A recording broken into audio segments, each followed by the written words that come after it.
everybody. Welcome. How are you?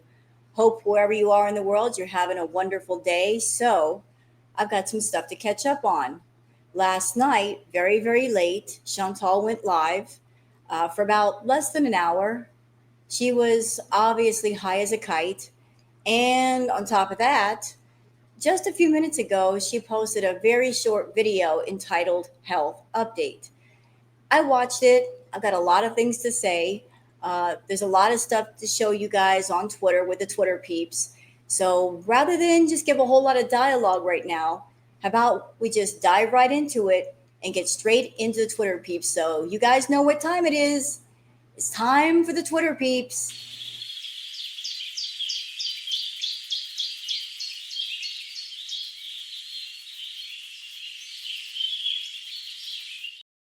Yep, it's time for the Twitter peeps, and the Twitter peeps are given all kinds of information, including the stuff going on in Syria right now. So, for those of you that haven't heard, things in Syria have gotten really, really serious. I have heard that the borders are now closed. I would imagine that the airspace is also closed. And what does that mean for Chantal? Well, that means even if she wanted to leave, I don't think she can leave. I don't know when it would be safe for her to leave. So, Foodie, all this talk about I can leave whenever I want, don't think so. Also, there was a surprising side update about Nader and Didi. So it would seem that Nader and Didi have broke up. Now, you guys know how I feel about Chantal and Nader. It is my opinion that Chantal, she never stopped wanting to be with Nader, ever. Uh, she just couldn't be with him because he didn't want her. Nader was entirely devoted to the idea of living with Didi because Didi was, in essence, a soft place to land. You know, she had an apartment that he could live in practically rent free.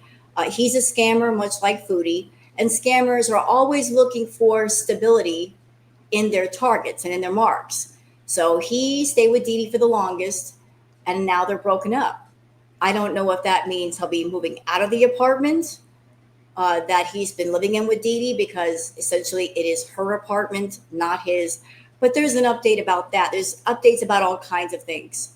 So let me just go ahead and bring up the Twitter peeps so you guys can see everything that I'm seeing. So for those of you that are on Twitter and you would like to follow me on Twitter, there's my handle, Wild Girl Sarah. And for those of you that you guys really don't care for Twitter, it's okay. That's why I do the Twitter peeps so we can all keep up with everything, whether you're there or not. So let's start here with this post, courtesy of Buttered Crumpet. Buttered Crumpet says, she said this was a few days ago. Girl, your eyes are swollen. You don't look right. Whose face is this? So this is a screenshot from the new video that she just posted. Chantal, I really wish you would stop playing around with the filters because every time we see you, your face looks different. Sometimes your eyes are big. Sometimes they're really small. It looks like you've been crying. Honestly, it looks like you have been crying a lot or something is going on. Maybe you messed around with the filters to make your eyes smaller because you're high on something and you don't want people to notice. A lot of people did remark on the fact that with your last live, your pupils were the size of saucers. They look like Oreo cookies. And even though you've got the filters working here, I can see your pupils. They are dialed, they're all the way out again. So what's going on with you? What is going on? You're saying you're fine, you're healthier, you've lost weight, although I can't see it. And it's not because I'm being a hater. I just don't see it. But your eyes are definitely smaller than what they normally are. It looks like you've been crying nonstop. All right, something fun from Yogg saying they'll never abandon each other. Someone needs to adopt these two, like now, like yesterday. What a beautiful dog and a beautiful cat. And obviously they are a pair. I'm wondering if they came from a home and they grew up together because they're really, really close. And the dog is really, really friendly. Somebody please adopt these two.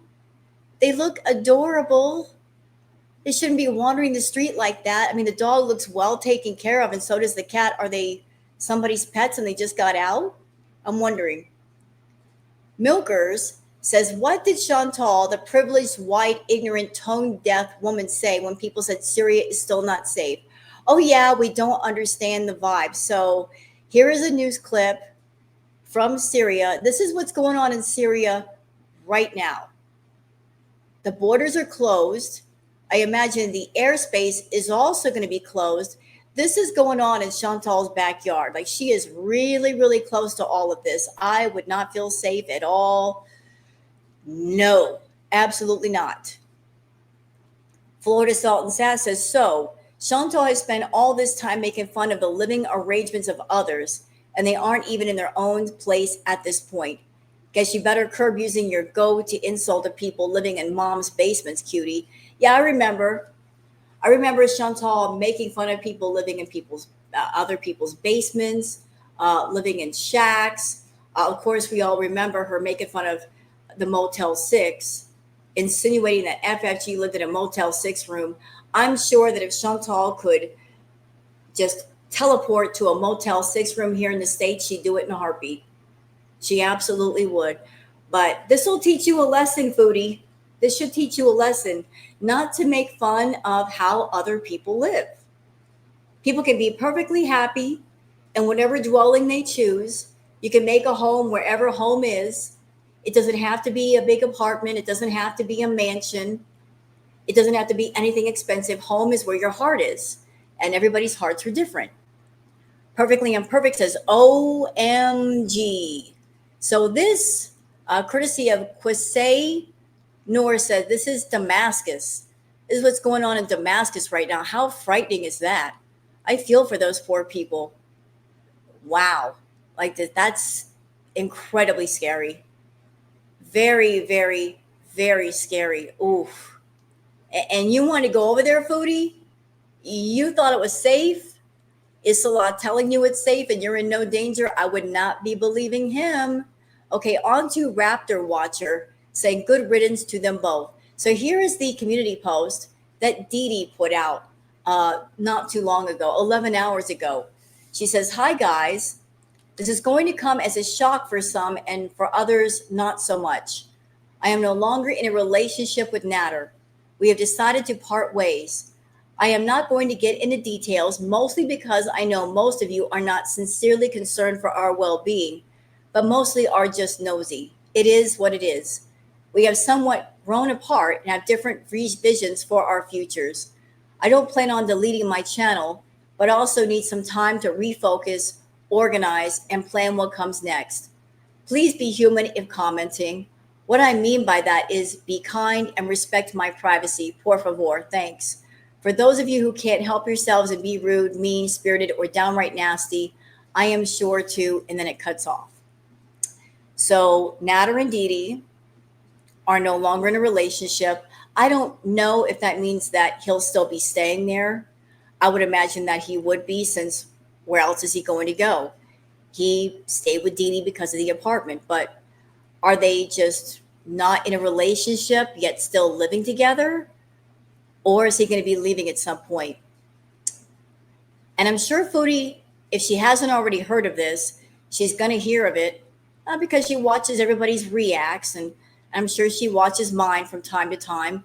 And when she hears of this, she's going to be punching the air, because if she had just stayed for 16 more days rather than run off to Syria to be with Salah, there might have been maybe a sliver of a chance that Nader would still see her, talk to her. But she was in a hurry to get over to Salah, and now she's in Syria, and now she can't leave. Now she absolutely can't leave, probably for quite a while. But there's the update on Dee Dee and Nader and their situation. It's a shame, Foodie. It's a shame, because we all know you settle for Salah, but the one you really wanted was Nader. All that time you're waiting for Dee Dee and Nader to not be together, and now they're not together, and you missed the bus. Now you're not even in Canada where he is. Moving on to Yog, say cats getting caught. Cats are the masters of playing things off. Like, I really didn't mean to do that, or you didn't see me do what you thought I did. Cats are like, I'm not doing anything. I don't know what you're talking about. I'm not doing anything over here. They just play it off like it's no big deal. Look, that's funny. You did not catch me getting into this drawer. I was just cleaning myself. No, I was not knocking over that candle. I'm put it back. They are the masters of playing it smooth, being very smooth about things. Snots Case Bear says, I washed the clothes to remove the cat hair. The cat. Get on top of the clothes. Hey, if you're a cat owner, cat hair on your clothes is just a thing. You just got to deal with it. Munted Monkey says, I have no words.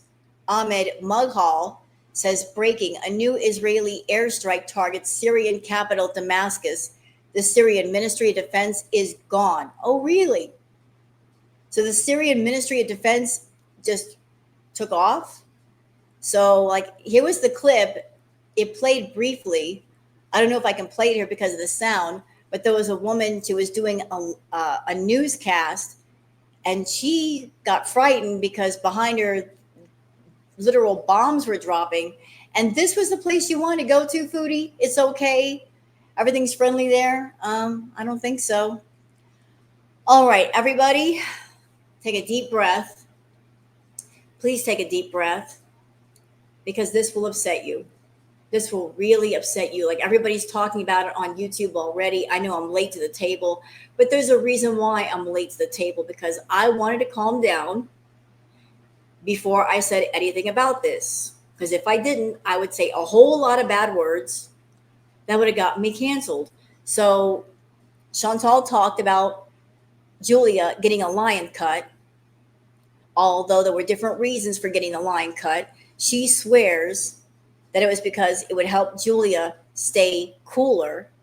Although I found out some information that shaving an animal to help them stay cooler, no.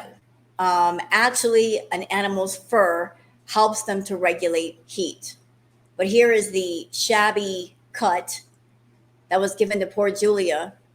As you can tell, it was not professionally done. It was not done by a veterinarian or a professional groomer. You could tell by the way the cut is. This is shabby work. Very shabby work. This looks like maybe Salah did it or somebody in the household did it. I can guarantee you a groomer did not do this. And a vet did not do this. Part of the reason why Julia got shaved all the way down is because of mats in her fur. Due to the fact that Chantal does not brush Julia, she wants a long-haired cat, but she is not going to take care of a long-haired cat. And anybody who's ever owned a long-haired cat knows that they are extra maintenance just because of the hair. That the hair might sometimes get matted, and you got to comb the mats out or cut them out. But you've got to prevent the mats from going all the way down to the skin, because if the mats go down to the skin, it could cause sores.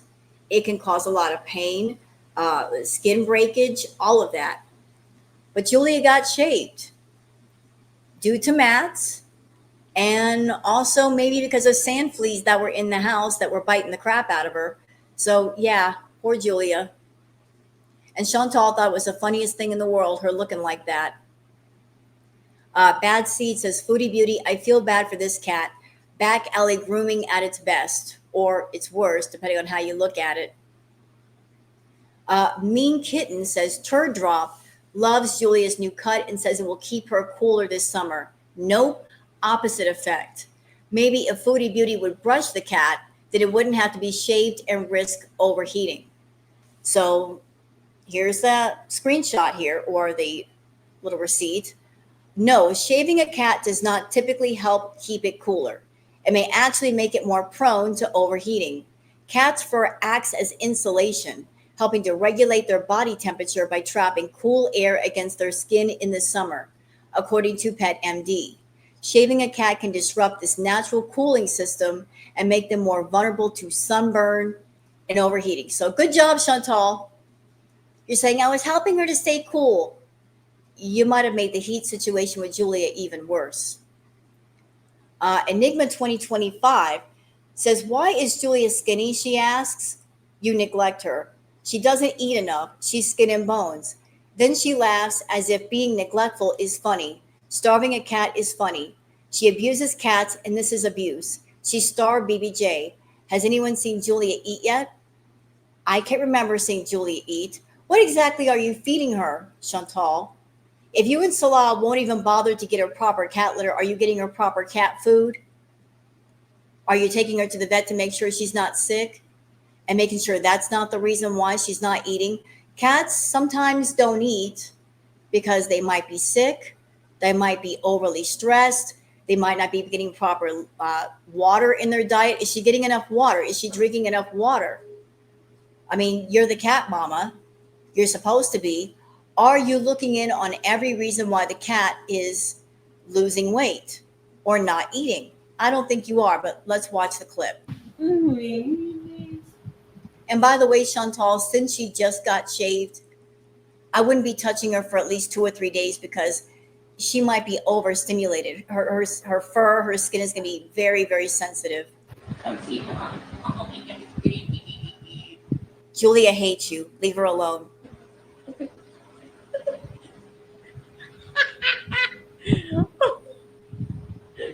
Juice.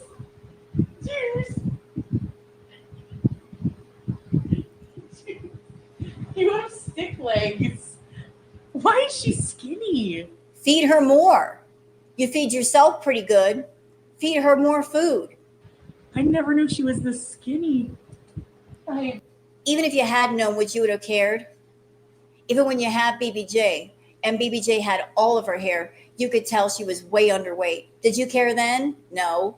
Did you take care of her overgrown nails? No. You didn't care about anything. Baby. You know, I don't get it. Can somebody please explain this to me? How is it that Foodie and Amber, they both have pets? Foodie and Amber also have in common, they both neglect their pets. They don't feed them properly. They don't take care of them properly. They're either not feeding them enough or they're feeding them too much. It's almost as if they themselves are overweight and unhealthy, and they want their pets to mimic how they are. Neither one of them have healthy pets. Jungle, It's either you're starving the pet or you are overfeeding it junk food. the mighty jungle, the juicy sleep. Shut up, Chantal. All right. Eyelash says, "What does Salah say at the end of this live stream? Whatever it was, Foodie Beauty looks concerned." So let's watch the clip. Oh shoot, my phone's gonna die. Okay, I'll see you guys a bit later. Bye. Have a nice day. Don't wait, Mom. I don't know what he says. Maybe she's streaming and she's not supposed to. Let's watch again. Oh shoot, my phone's gonna die. Okay, I'll see you guys a bit later. Bye. Have a nice day.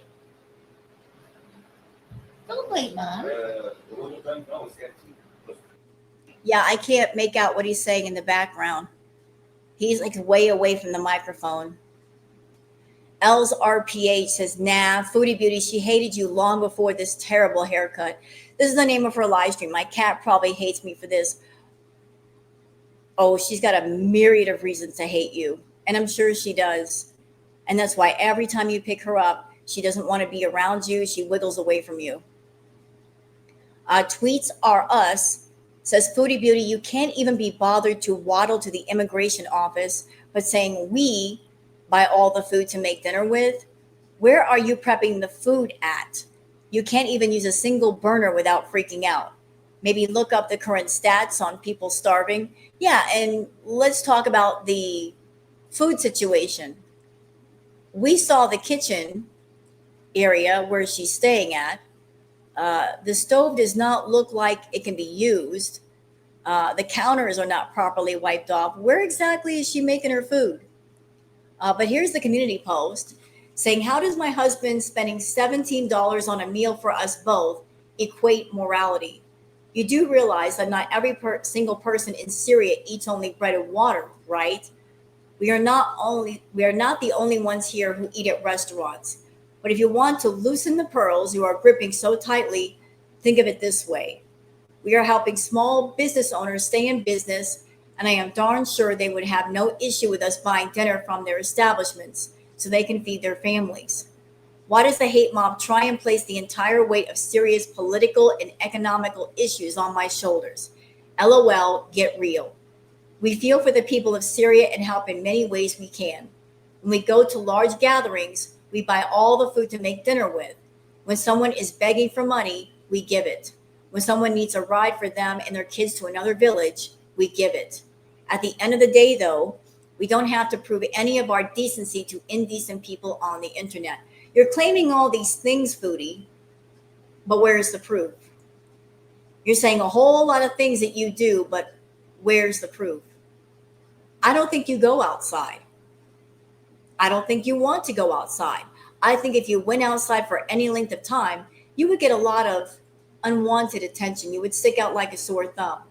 I think if anybody goes outside the home, it is Salah's family members or himself, but not you. I think you, madam, are being hid in the basement like a dirty secret because essentially that's what you are.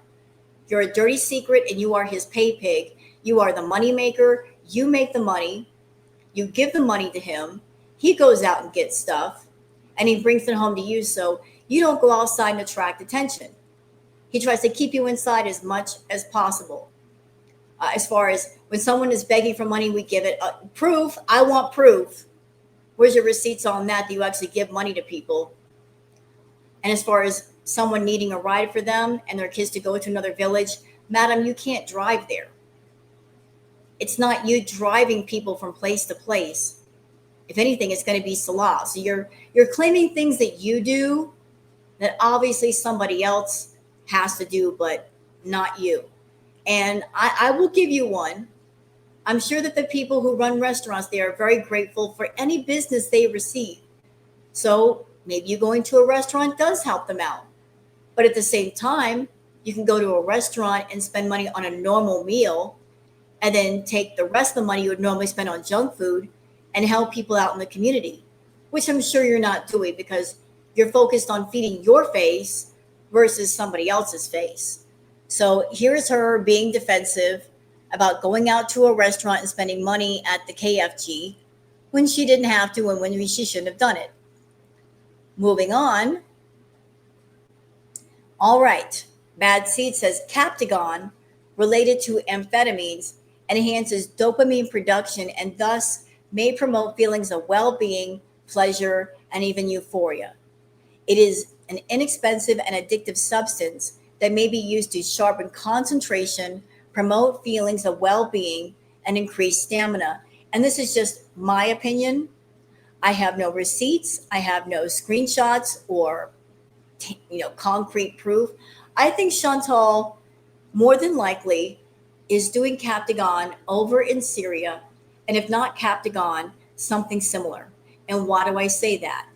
Because when she comes online, she's got the blasted pupils. She's very, very energetic, which that is not Chantal normally. She's not eating.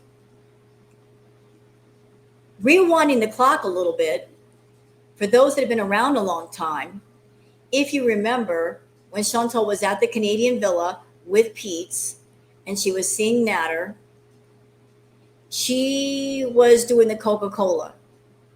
She got a very big problem with food. She is a serious, extreme food addict.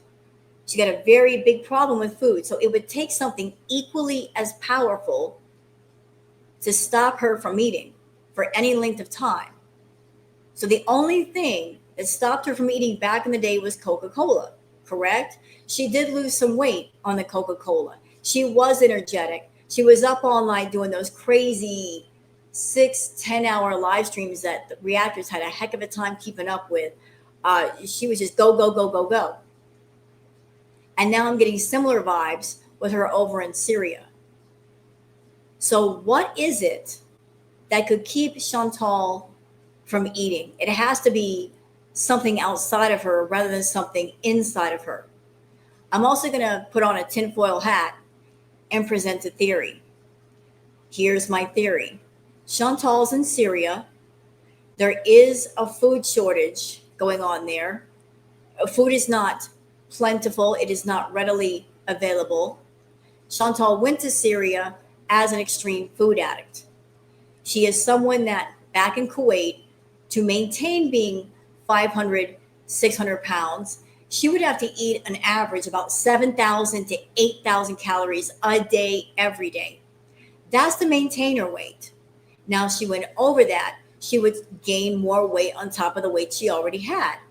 So if she's in Syria as a food addict and she's craving and wanting food all of the time, and food is not readily available, then she's going to need to take something that takes away her appetite for a while, so that she's only eating one meal a day versus like 5 or 6. So, theory, Salah is there with her. He wants her to continue to make money for him, perhaps even his family, to give to him.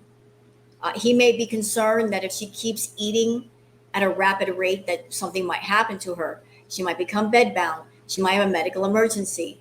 But also, if there's very little food, how do you stop a food addict from having a complete meltdown over the fact they just can't eat whatever they want whenever they want? You got to give them something to essentially kill the appetite. And it might be an amphetamine, something in the amphetamine family. A lot of people have noticed that lately Chantal's been itching and scratching and itching and scratching in her lives. Could it be because of something she's taking? Could it be sand fleas? Don't know. But it's interesting behavior to note. But if she's in Syria and she can't have her junk food and she can't have her nashies, and she knows it and he knows it, to stop her from having a meltdown, he might be giving her Captagon or something like it, just to keep her quiet, keep her happy, and keep her making money. So what is it that you're taking over there, Chantal? You mentioned recently that you went to go get your brain pills. I got a feeling, I could be wrong, but I have a feeling your brain pills are actually street party favors. I really do. If you're feeling happy and up all of a sudden, I don't think that's antidepressants. I think that's something else. I really do. I think Salah might be pacifying you with party favors to keep you quiet and to keep you from eating because there's no food to be had for you. Lisa Manning says, sometimes I forget how truly stupid she is. That's primarily why she's super morbidly obese in Syria with sand fleas. She's one of the stupidest people on the planet. End of. Agreed. Cats with threatening auras, a dog raised by cats. So this dog was raised by cats and is showing off some cat-like behavior. What a good poppers. What an adorable little face. How can you not love that face? Aw. This dog is literally acting like a cat. That is so sweet. I want to just give him a hug. Beautiful cats, too. Trying to fit all into a cat bed. What a beautiful dog. Perfectly Imperfect says the water tank is now empty. When she first got there, she said it had to be filled once every 7 days. Now she says it's every 3 days. They should be footing the bill first, the entire house. So the people that live in the house, they're probably used to rationing out water and electricity and such. And Foodie is just going through everything way too quickly. Way too quickly. So the water tank is already empty. What are you doing with all the water, Foodie, for an entire building? Oh, shoot, my phone's going to die. Okay. I'll see you guys a bit later. Oh, we just watched that. Okay, sorry. Moving on. Here's an interesting bit of info. Fondue Spiteful Beach says, Foodie Beauty, Chantal, why did you unmod Vampira? I mean, wasn't she an OG and Salah used to be in her gaming chat all the time? So this is Vampira. This used to be Mistress of Darkness, I believe. Why'd you unmod her, Chantal? Did you catch Vampira talking to Salah? Is that why? Vampira says, we used to travel by car to Saudi Arabia through Syria. My dad loved the trip. So what'd you unmod her for, Foodie? Were you jealous? Were you insecure? Maybe. Maybe. So what a difference between Mistress of Darkness and Chantal. Something tells me that she got real insecure real fast. Now here's something you never see every day. Yogg says, smart kitten turned on the treadmill and started running. So look at this, Foodie. Even a cat wants to exercise. This cat literally is turning on the treadmill and using the doggone treadmill. Getting some exercise, getting the zoomies out. That is awesome. The cat actually figured that out. Like, I'm not done. I'm going to use the treadmill. I never knew cats could do that. Yep. We're on it again. Tat Von B says, haha, and as usual, this big dum-dum told on herself again. Knew it. I knew she was living with relatives. They are living in Salah's uncle or auntie's house. Haha, dummy. Won't be long until people know everything. So let's watch the clip. Salah's playing his game with his cousins. One morning. And this video is also courtesy of Bad Seed. Lies. Okay, there you go. That's proof they're in a family building. They're playing a video game. That's why you can hear them back. Come on. Yep, you're staying with people, Foodie, and you are the dirty little secret in the basement. This is so sweet. It's sad, but it's sweet. Cats with threatening auras. He was just a cat. So the tombstone reads, Dewey, 1898 to 1910. He was only a cat, but he was human enough to be a great comfort in hours of loneliness and pain. Somebody loved that cat. Really loved that cat. That they buried it with a tombstone saying all of that. I support people loving cats that much. It's sad, but very sweet, the tribute that a person gave to their pet. Havasu Mom says, my goodness, I wouldn't put Foodie or Salad in charge of an ant farm. That poor cat. Julie says, who did this hack job on Julia? Was it Salad? Just wow. And here she is making fun of Julia, looking this way. She says, LMAO, who gave my Jews a bowl cut? She's now officially a member of the Beatles. Move over, Ringo. This person says, this looks bad. And of course, Tracy's going to jump to Chantal's defense, saying, shut up. Everything looks bad to people that don't like Foodie. Stay off her posts and videos if you don't like her. Tracy, this is not your channel. Foodie Beauty's channel is not your channel. You are not in charge, although you think you are. Take you and your overlined eyes and get out of here. You and your overdone eyeliner. Larry Mondella says, OMG, what did they use on poor Jews? A weed whacker? Dana says, oh no, I hope y'all didn't pay for that. Tooth Fairy says, oh, yikes. Eesh.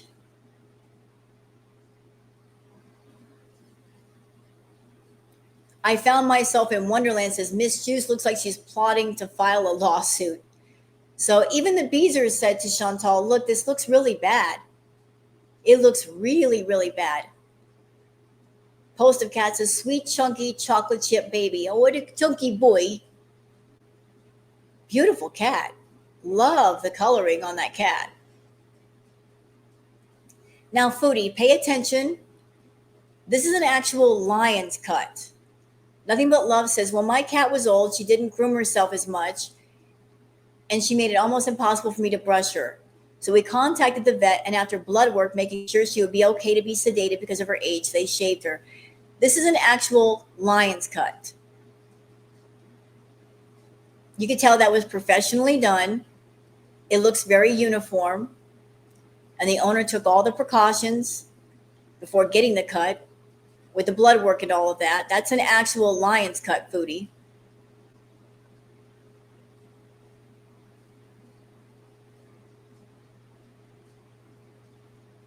All right.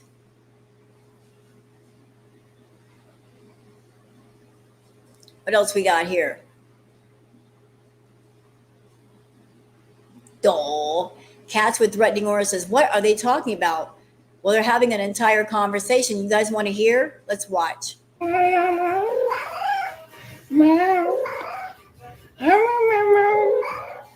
Aw. Baby's talking back. Kristen says, why wouldn't you at least ask about your other medications while you were there? So this is a post that Foodie was talking about her brain pills. Foodie Beauty says, good news, we found a pharmacy that has my brain pills. This is a big relief. They're also a fraction of the price here, which is crazy. I still have a large amount of diabetes medications, but I imagine they'd have those too. I will worry about those a bit later as I still have so many. Foodie, how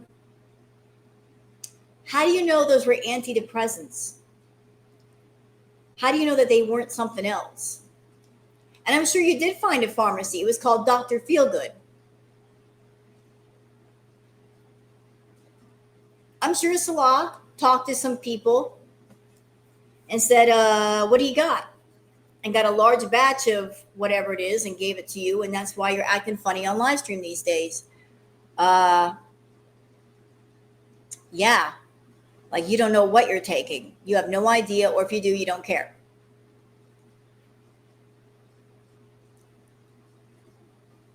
All right, I think that's it for the Twitter peeps. I think we're all caught up for now. So let's just get out of here and go straight to her video. And good news, y'all. This is a short video. I got a lot to say on it, but this is a short video. Like less than, hey, Foodie, shut up. Shut up. Shh. I'm not ready for you yet. I'm not done talking. Don't interrupt me. This is a short video, y'all. Less than 17 minutes. So we're gonna cut this short. So let's get started.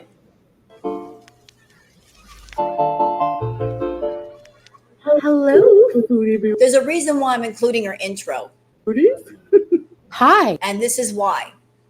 So she's doing a video showing shocking health updates, but we got to put the cameo in. It's supposed to be a video with her health updates, but let's make sure to add the cameo ad. We got to advertise ourselves because we're desperate for money over in Syria. Come on, guys, get a cameo for me. I'm broke. I am broke. And my YouTube paycheck is really going to be tiny this month, and Salah's not going to be happy with me. And of course, on top of the cameo ad, let's add in the merch store because, you know, we got to go all the way with the grifting, all the way with it. Got to sell this badly designed, cheap merch. Moving on. Welcome back to another video. I hope you're all doing well, keeping cool in this summer heat. I hope the fan noise isn't too much for you. If I squint a lot, it's because the fan is like blowing on me. But I'm still freaked out by the way she looks. Every time she does a video, her face looks different. It's like, can the real Foodie please stand up? Her eyes, sometimes her eyes are huge. Sometimes they're small. Sometimes her lips are bigger. Sometimes they're smaller. It's like, who is the real Foodie? What does she really look like? that is very necessary. So anyways, today's video, I'm just going to talk a bit about my health and Spoiler, I'm giving spoilers. It really isn't a health update. And it's really not that shocking. She's not going to shock us. give you a few updates. So yeah, I'm going to start with my weight. Another spoiler, she doesn't stand on a scale and shows how much she weighs at all.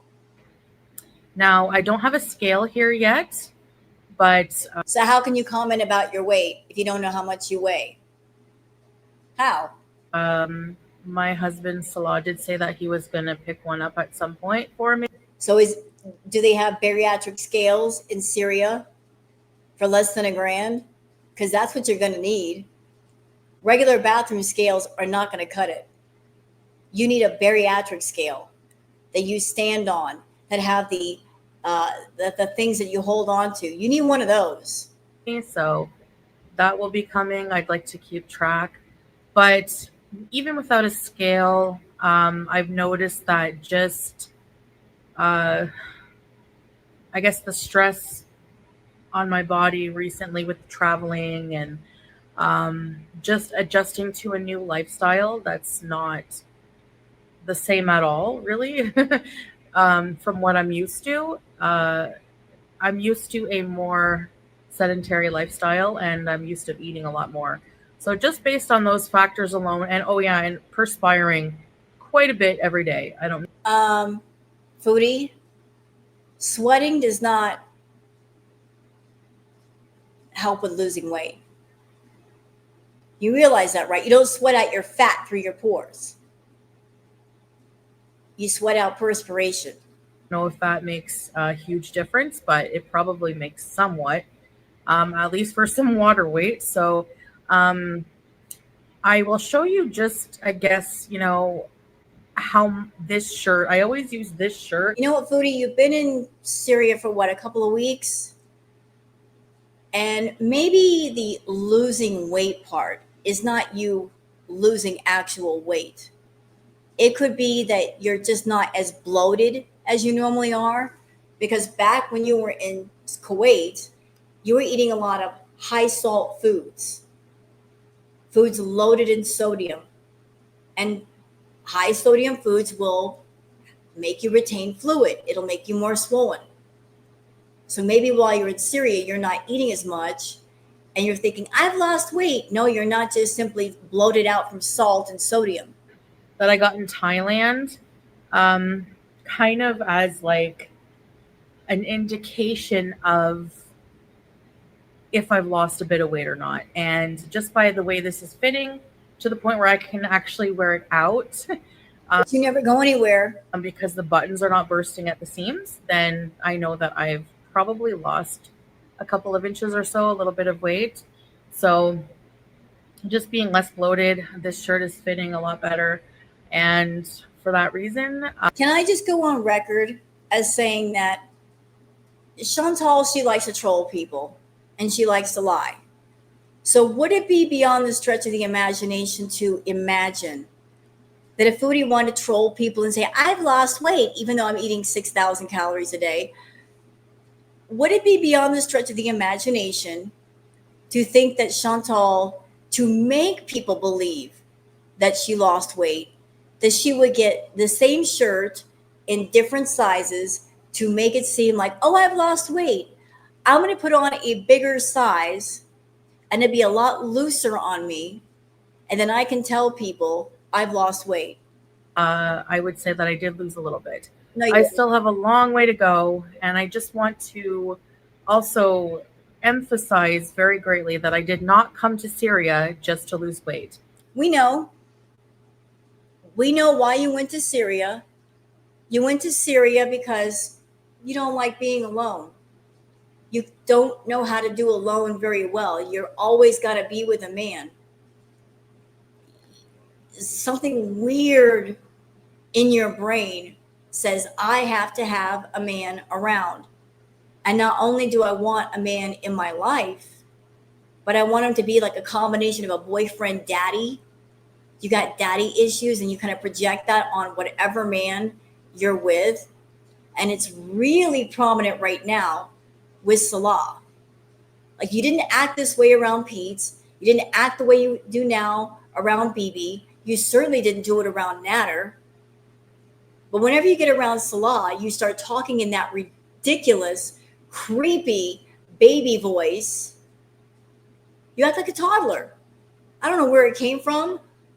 I don't know where I can send it back to, but it needs to go away. That whole toddler persona needs to go away. It's inappropriate for you being 41 years old. But anyway, we know why you went to Syria. Because you were desperate. Because you're a stage 10 clinger. Because you look at Salah as property. He is property to you. He is an object. He is something that you paid for and that you feel that you own. And since you paid for him, you feel entitled to him. Wherever he is in the world, you want to be there because you feel like he's yours when he's not. So you up and ran out of Canada to go be with him. Because literally he's all you've got left. You've got no home. You've got no car. You've got no stable base back in Canada. So you ran to him because you're unstable. You're insecure. You're jealous. You couldn't just deal with the fact that he was somewhere else without you. And you want to put your ownership back on him. Although I think the tables have turned and he owns you now, not you owning him. You are no longer the puppet master. You are the puppet. But if I do happen to adapt a healthier lifestyle and do lose weight, that is amazing. And if I'm able to eat more modestly and just move more and enjoy this country, I'll be able to maneuver it better as well. So that. Can I just stop you right there, Foodie?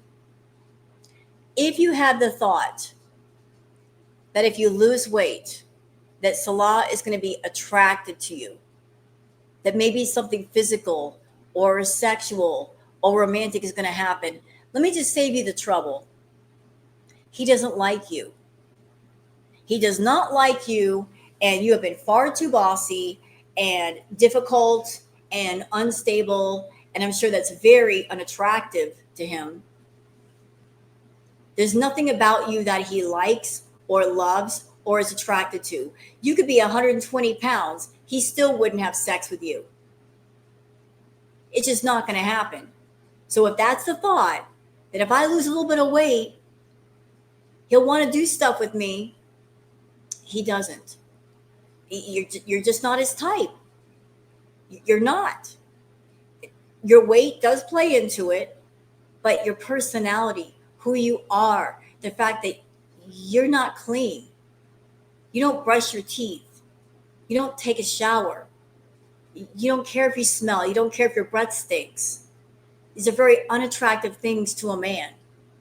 That will be good. That'll be a lot of better content for you guys too. So it's a win-win all around, right? So, so for that reason, I would say that I probably have lost a little bit, maybe a very little bit. But yeah, I have not been. There's some parts of my health issues that I can't really talk about because. Why not? Sorry, the fan. How ridiculous. You chose to do a video saying shocking health updates. At the same time, you're saying there's certain parts of my health I can't talk about. Then why do a health updates video? I feel like it might be censored by YouTube. And, in regards to, so if you know what I'm talking about, it's food related issue. I haven't been succumbing to that part of things. So I haven't been,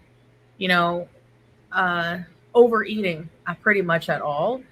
Before she even says anything, I would like to say this. Foodie is a severe food addict. But she's in a place now where she can't get all the food she wants. It's not readily available. She can't just go on her phone and go to an app and push a button and food is delivered to her. She is not in recovery. She is simply dry. There is a difference between being in recovery for an addiction and being dry and away from the substance of which you are addicted to. She's not eating as much simply because the food is not close enough to her and she doesn't have access to it. And what that means is if she ever left Syria, and let's just say she went to Thailand or back home to Canada, the moment that she gets access to food again, she's going to have a B moment of absolute glory. Heck, she might even not even make it out of the airport. Imagine if she did go home to Canada, as soon as she got out of the terminal, the party's getting started right there. Because what's in the airport, y'all? Tell me.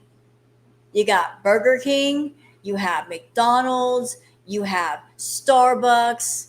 Oh, she'll spend the next 3 or 4 hours in that airport just scarfing down everything just because she was without in Syria for a while.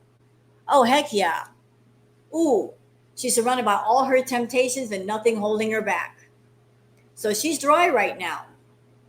She doesn't have control. If she wants food, either the family members that they're living with give her food, or Salah has to go get it, but she can't just hop in the Sherry and go get it herself. And she can't pick up her phone and have it delivered. So it's not like she's making better, healthy choices. She's just in a position where she has no choice.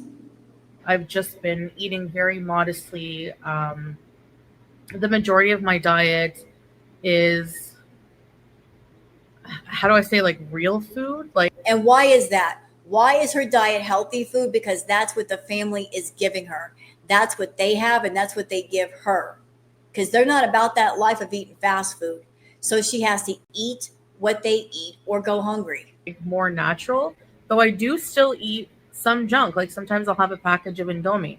But the difference is Or 2 or 3. when I have Indomie now, I just have the Indomie noodles, 1 pack with. And why is that? Why is she eating only 1 pack of Indomie? I'll tell you why. Because of the food shortage. Because she may not be able to eat 3 or 4 packs at a time. Maybe Salah only gets so much in the way of junk food for her and tells her, you need to ration this out. Try eating 1 pack of Indomie versus 3, because this is all I'm getting you as far as junk food for a few days. Like a broth, instead of having 3 packs that I would have, in Canada or Kuwait, with cream and butter and cheese on it. So just little things like that, I guess, really end up making a bigger difference. Well, hello. Of course they make a difference. When you're eating 1 pack of Indomie versus 3, and you're not putting cream and butter and stuff all over it, yeah, it's going to make a difference. Because the way you were making it, it was very calorie heavy when it didn't need to be. Of course it's going to make a difference. So, Well, duh. I drink mostly water. Again, because she has to. If Foodie had her way, she would have so much soda all up in that house. She'd be drinking the Pepsis and the Cokes and stuff like that. She has to drink water. It's not that she's making better choices for herself. It's that better choices are being made for her, and there's nothing she can do about it, like I said. I do allow myself like a really cold treat drink a day, like a slush. They're very popular here, or like a cola or something like that. So that's what I do. I just, take it day by day and just kind of try to really just listen to my body. Like, if I'm not hungry, I'm not going to stuff my face, obviously. And that's, sometimes I will admit that it is hard. Sometimes there have been like maybe once or twice only since I've been here that I've had time where we're not really doing much, and I'm just like watching a movie or something, and I really kind of get that habitual urge, or that urge sometimes when. Yeah, you've developed rituals around food. We are people. We develop rituals to many different things. You have developed food rituals, or if you do a certain activity, food has to be involved, or food is involved, and that becomes like a normal routine ritual. So maybe your ritual is when you go sit down to watch a movie, you eat. If you do a live stream, you eat. You got all kinds of food rituals in place, and you've got to break them. And Chantel, you could be in Syria for a year and go without a bunch of junk food. But don't assume automatically that you're going to be in recovery, because you're not. Until you get the mental help, until you get actual therapy, talking to somebody, figuring out your triggers, figuring out why am I eating all this food? Like, what is the purpose? Like, you got to go deep, and you got to determine the cause of your eating. Like, what is driving the eating? Like, what is it? You got to go deep and pull the problem out by the roots, so it doesn't sprout over and over again and become more of an issue later. Until you get that therapy, you're always going to have problems with food. It's always going to dominate your life. You know, I want to eat more, but I just like, no, I can't. I just psychologically kind of just try to deal with it. It is hard still, but it's less hard here because a lot of my comfort foods and stuff like that, they're not available, and they're not easily available. She just said it. She's far and away from her comfort foods. She's dry. She's an addict, and she's dry from the source of her addiction. She's dry. And there's just not really drive-throughs and things like that you can just go to. And, you know, they still have some junk, but it's just not the same as, you know, when I was living in Canada or Kuwait. Kuwait has a lot of Western, you know, fast food places and stuff like that. And so, you know, I'm not in my comfort zone. I'm out of my element, and I'm forced to just do more activity. Life is just generally different here, and it's a lot. It's harder in a lot of ways, and so you know, if you really want to, I guess, entertain yourself, you know, with limited electricity and limited internet and stuff like that, the best thing to do is go out and enjoy life.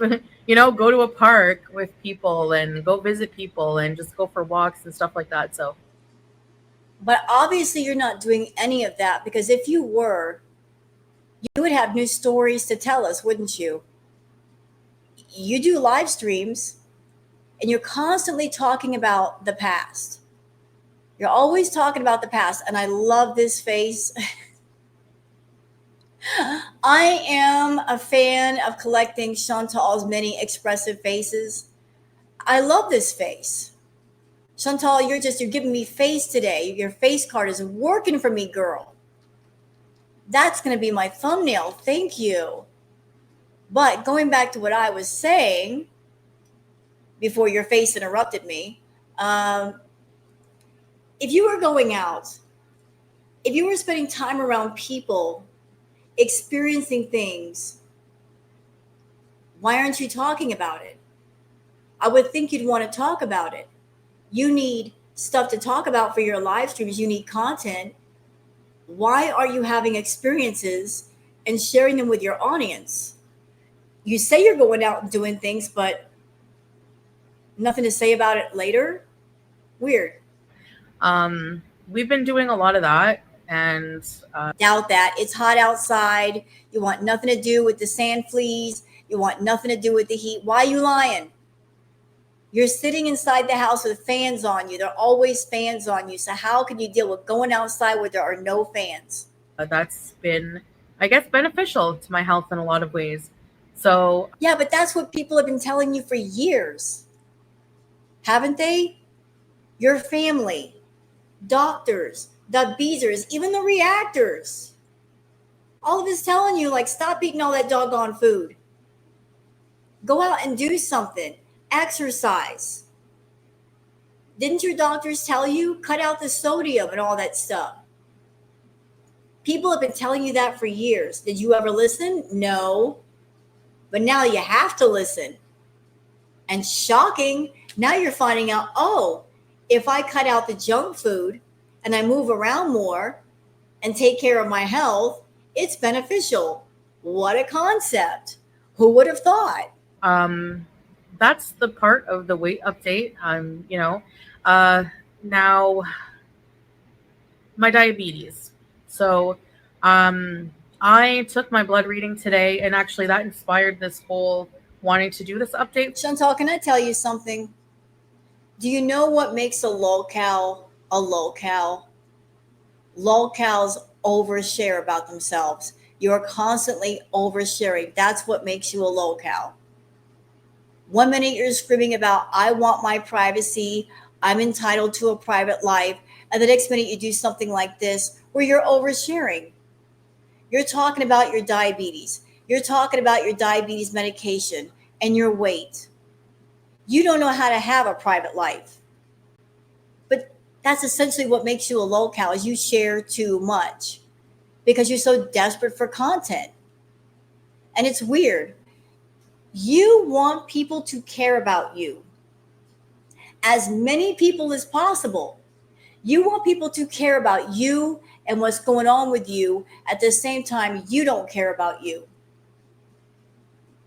You don't care what happens to you. Over there eating massive amounts of junk food as a diabetic, as someone you have all kinds of health problems, flying over to Syria when there's so much conflict going on. Everything you do says, I don't care about myself, but you expect the internet to care about you. Complete strangers. You want them to care about you and to watch you and give you money. But you don't even care about you. You want people to care, but you don't care. For you guys, because it's so much easier to do these updates when it's going to be a positive one than, whenever it's like a negative. But my blood sugar reading, I was so surprised. Like my glucometer has different lights for, showing you if it's a good or a bad reading. Now, this is for a diabetic, okay? A normal, healthy, younger person. Can we go back to that picture for a minute? Okay, I just want to make sure that was her hand, because she's infamous for using other people's pictures. Does that look like her hand? I can't really tell. Is that her hand? I don't know.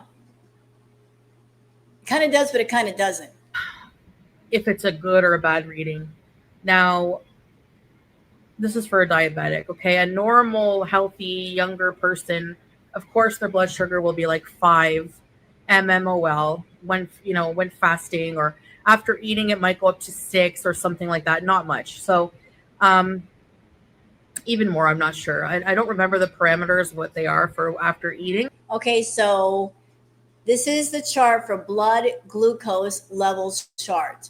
So normal would be between 4 and 5.6%, elevated 5.7, 6.4, high is 6.5%, and Chantel, hers is at 8. So hers is extremely high, which tells me, Chantel, that you're still eating the junk food. It's still elevating your blood glucose levels. And I think the reason might be because you are a carb addict. You've been a carb addict for years. I was addicted to carbs. I love the pasta. Yes, I did. I love the carbs, bread, potatoes. Love it. Loving my pasta. Had to get over that. But you're saying I'm doing better. Yeah, you might be doing better because your blood glucose readings before were 13, 14, 15, 16. So it has gone down quite a bit, but they're still high, which means you're still eating the junk food. You're still eating the carbs. But it's easy to look up. So my blood sugar today was a green light. So not exactly. You just showed the chart. If that was your picture of your blood glucose reading, it said 8. High is 6.5%. Yours is at 8. It is still very high. It's still high, Chantal. I was so happy. I have admittedly. And what's scary is that I'm thinking about things right now. Is that reading with her medication or without? She does take metformin. She takes the max dose of metformin. So is that with the metformin helping or without? Because if it's with the metformin helping, that's scary. Imagine what her blood glucose level would look like without the metformin. I've been neglectful with the diabetes thing in a lot of ways. As Yeah, you have. You have been neglectful. And not only that, madam, you have also abused your diabetic medications. You were abusing your insulin. And I'm sure you're also abusing the metformin. When you were in Kuwait, you got the diabetic medications, the metformin, the Janumet, the insulin, not because you were concerned about your diabetes, but because you were doing all those doggone mukbangs. And you didn't want to go into a diabetic coma. And you knew that you were basically flirting with that. So you got the insulin and you got the metformin, max doses of that. And you're basically using the metformin and the insulin as a way to do all those mukbangs and make sure you didn't end up in the hospital. in when I ran out of insulin, I didn't go back to see the doctor in Kuwait. I just had a lot going on, and I just never did it. And You know why she didn't go to the doctor? Because the doctor would have told her, you need to go home to the States and get that. You need an actual prescription for that. To do that, you got to go home. She didn't want to do that. How crazy is that? She's a diabetic. She needs insulin, obviously. And yet, she's not going to go back to Canada and take care of her health enough to go see a doctor to get a prescription so she can get insulin. She'd rather go without, rather than go to a doctor and get something that her body needs to maintain itself. I just stuck to the metformin. I was taking twice a day. Now I sometimes take it twice a day. I usually only take it actually once a day, which is 1,000 milligrams. And that seems to be working. Like, it's not, I think the lifestyle changes affect it as well. Of course, if you go from eating, my diet was so bad at times in Kuwait, most of the time, and in Canada. But, most recently in Kuwait, I would, order, we would have dinner, sometimes breakfast, dinner, and then another dinner. I guess breakfast, lunch, and dinner. I don't know. It was all, I didn't have like a structured eating pattern, as you guys know. But you saw from my mukbang videos, my eating videos, like I would eat a lot of junk and processed food. And I would eat a lot of it. I really am convinced the quantity of it that you eat is just makes such a difference for weight. Chantel, you were so down in it with the food that you had people sponsoring your mukbangs. You were so food obsessed that you decided, you know what? I like food. I like eating food. But I don't want to spend my money on food. I'm going to go to my Beezers and insist that they pay for my food. You were so cheap, you didn't want to pay for your own food. So you're like, hey, Beezers, let's do fan sponsorships. If you want me to eat a certain meal, send me money on PayPal.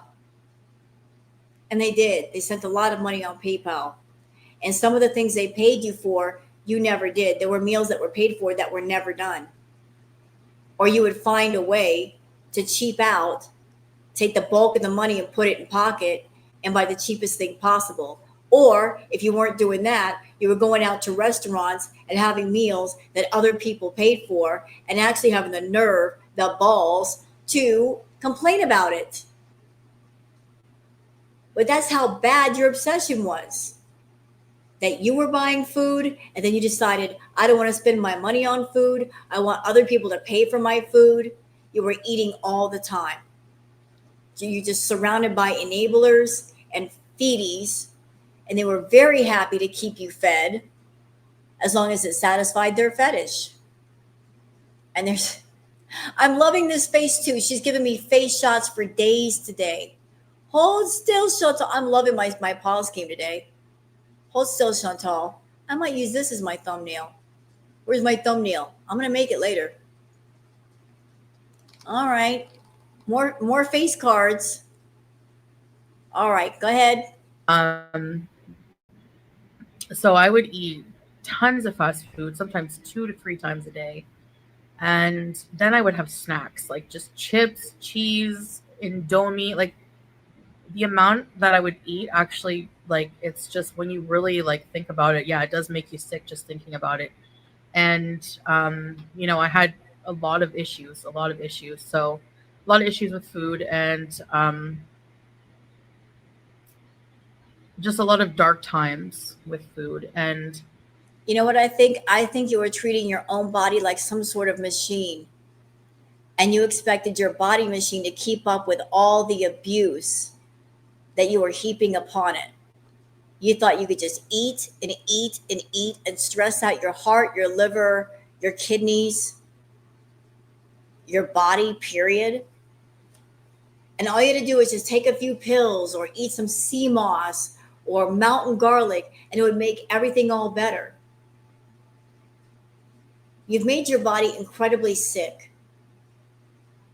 But as long as you weren't in the hospital with a heart attack or a stroke, you were fine, right?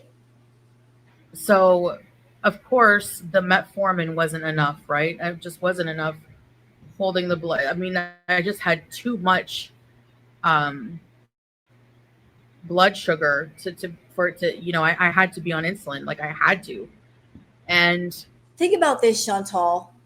Before you went to Kuwait, you weren't on metformin, you weren't on Genumet, you weren't taking insulin. In the space of 3 years of being in Kuwait, you were on multiple medications. Multiple. In the space of 3 years, you gained 200 extra pounds and you were on multiple diabetic medications. And none of that was a warning sign to you. You're like, I'm just going to keep going. I'm going to treat my body like a mukbang machine to keep the feedies happy. To keep up the pace, I've got to stress my body out to the max. And you did. And you still do. You're not giving it a break. And it would fight back sometimes by having you run to the bathroom every 10 minutes. And that's your fault. Making a bunch of strangers on the internet happy that really don't care about you. The feedies don't care about you. They care about what you give them. And as long as you satisfy their fetish, they'll keep giving you money.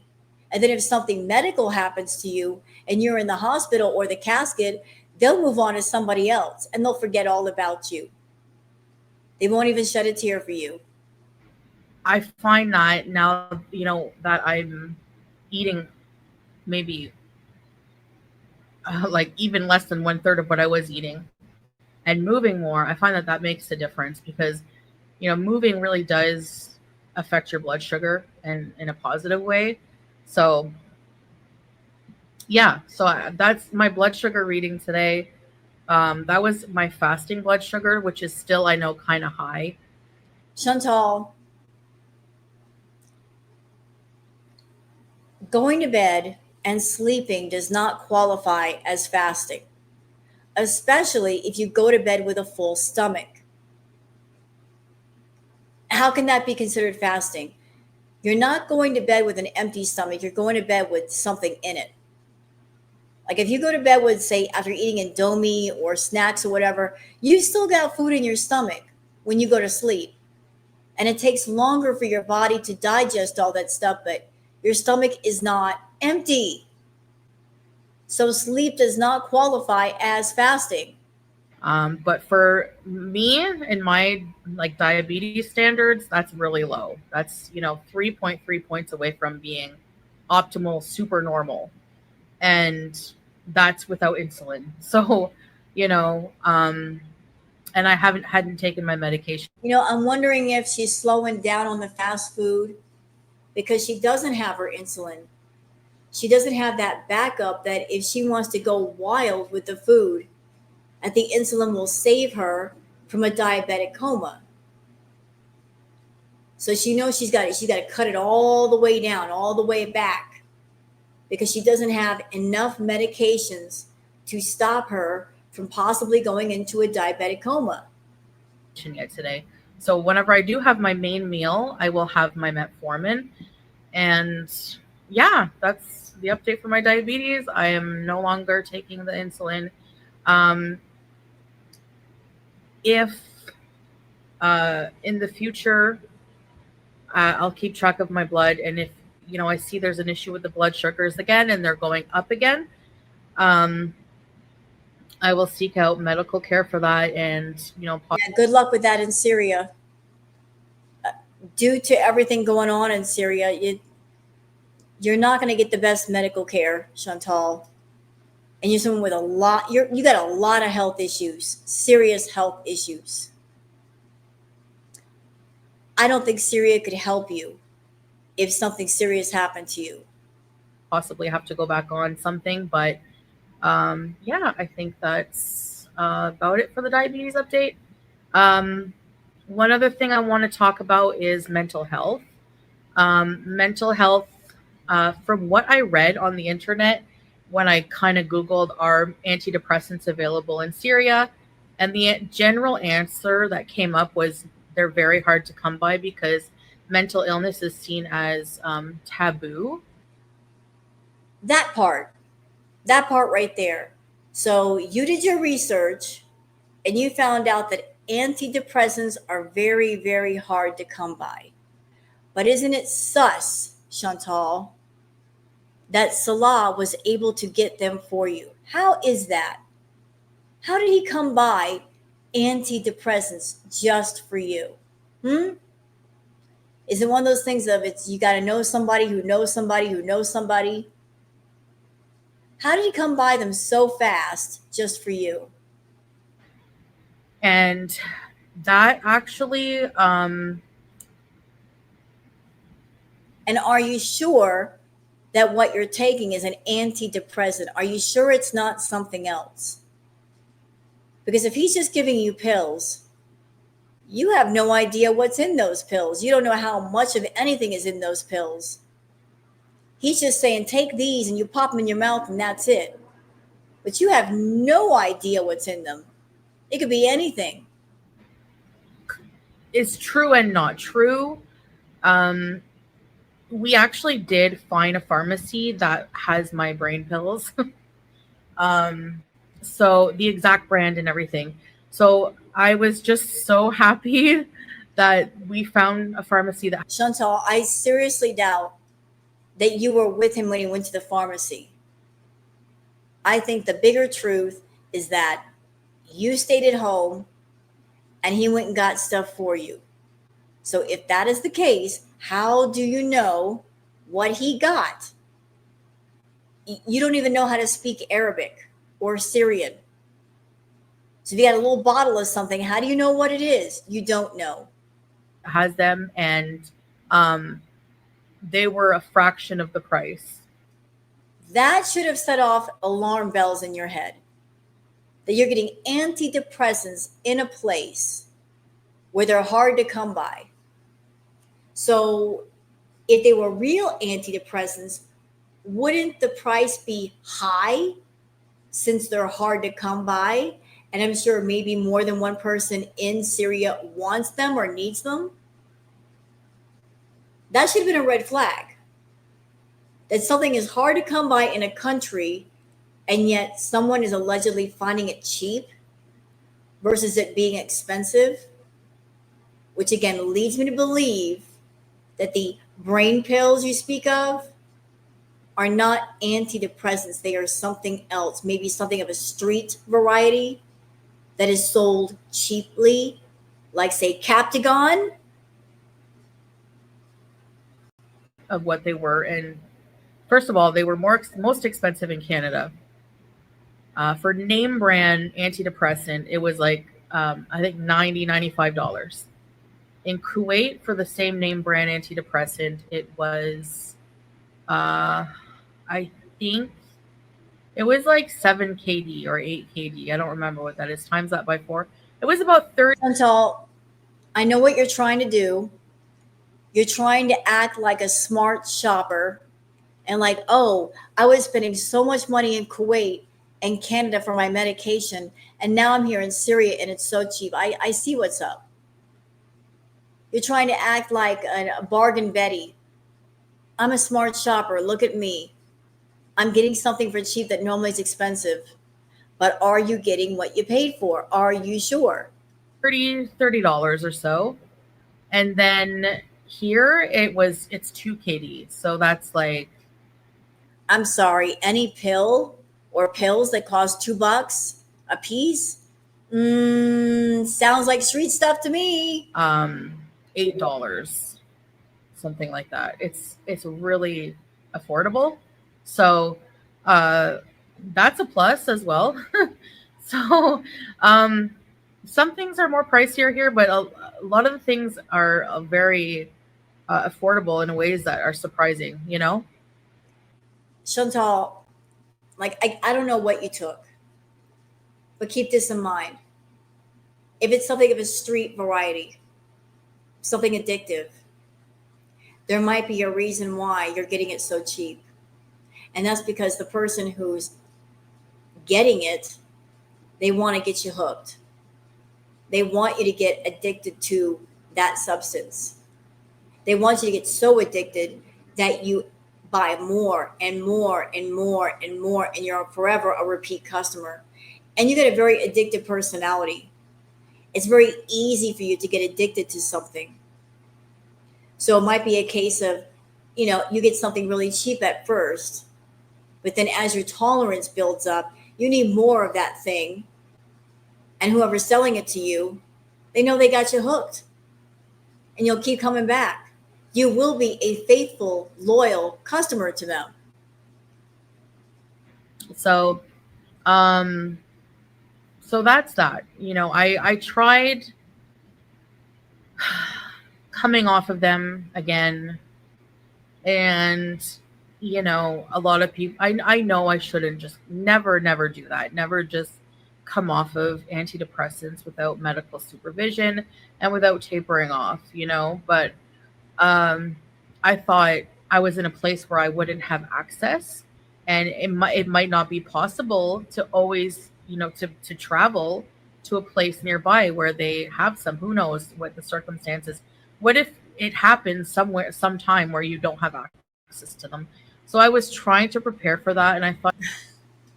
So to prepare for that, instead of making sure that before you went to Syria, that you had all of your diabetic medications topped off for at least 3 months, plus your antidepressants topped off for at least 3 months, let's just go without them immediately. Good idea. But you know what? I'm happy. I'm happy right now. Maybe I can do it. But that has nothing to do with being happy or not. It's actual a function in your brain that it regulates. So that was rough. Girl, I don't know what you're on right now, but you keep itching and itching and itching. Are you taking some sort of opioid? Those will make you itchy. Why are you itching so much? I made it a week, and then by the 8th day, I was feeling manic. Yeah. So I just went back on them, and yeah, I'm feeling a lot better. And I guess that's about it. I know some people are skeptical, like it doesn't work that fast. Actually, I don't know if it's placebo effect, but it does for me. Now, when you first initially start an antidepressant, it can take weeks to. So I'm just going to say it. Before this video ends, I'm going to say it. It would not surprise me at all if Salah has given you something that's highly addictive just to keep you quiet, to keep you passive, to keep you happy, to keep you from screaming and yelling about food all the time, to keep you from eating food. It would not surprise me at all if he is giving you Captagon or something else just to keep you passive enough so that you keep making money for him and perhaps even his family to get control over you. It wouldn't surprise me. You are the moneymaker. You get on YouTube and you make your paycheck, and he's got to do what he feels he has to do to keep you passive and happy and under control so he can continue to get more and more and more control over you. And you are allowing it. Fully, work in your brain and fix things. But once you're on them for that long, I think it probably doesn't take as long. That could be why. So, yeah, anyway, those are my health updates. I don't know. I feel yeah, feeling okay. I just thought I would let you know how I'm doing and with regards to that in more detail. So I really appreciate you guys for listening. And in the future, when I have more health updates, I'll let You don't have to give us health updates. Or if you do, you could do them in a live stream. Make that part of your content.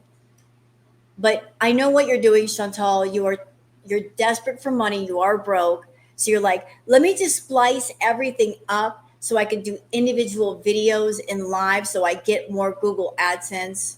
I see what's up. I'm not stupid.